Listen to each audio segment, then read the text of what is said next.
And do you still recall the first meeting of Bloc Party? Yeah, I do. Because you rang Kelly? Yeah. Well, at this point, basically, this was in the year 2000, so it's 5 years ago. I think they'd been trying out various bass players and drummers, but it's really just the two of them that, you know, were playing guitar together, and it kind of worked out they wanted to sort of expand, and yeah, so I was probably, you know, I was very definitely not the first person to answer the ad, but I just was curious in what they were into, and we met at a train station in just outside London called Chingford. It's kind of a part of the Greater London, but it's also sort of effectively just outside London because it's. What zone is it?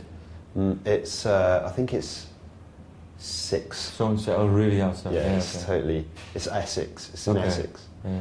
And Russell's grandparents lived in Chingford, and they had a front room, which I think the two of them used to sort of practice in. So we arranged to meet in Chingford, and we met at the station, and I just remember the two of them, very meek, kind of and shy. These two, Kelly taller than Russell. Neither of them had a lot to say really, just kind of shy. I mean, Kelly had quite a marked sort of stutter at the time, and Russell just always been quite a kind of silent sort of person. Yeah. And I brought my guitar, we set up in the front room, didn't really know what to expect, was kind of interested, sort of impressed with what they were doing, you know. And, what? How come? Did you know them already, or? No, not at all. No, this was it. This was the first time. No, because you were saying I was a bit impressed.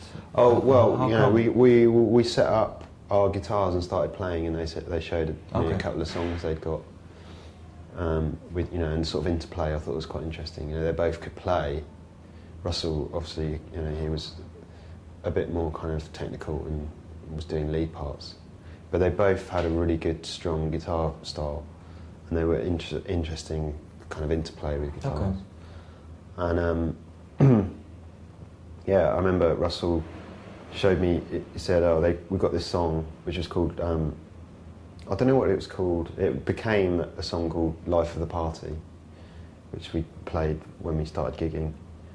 And Russell showed me this bass guitar line that he'd written for the song. Okay.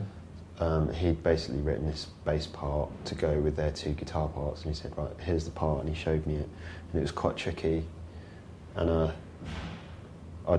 it was hard, but I played it, and they kind of went, "Well, you're the first bass player who actually could play that." Yeah. Okay. So that was a good start, I think. Okay, and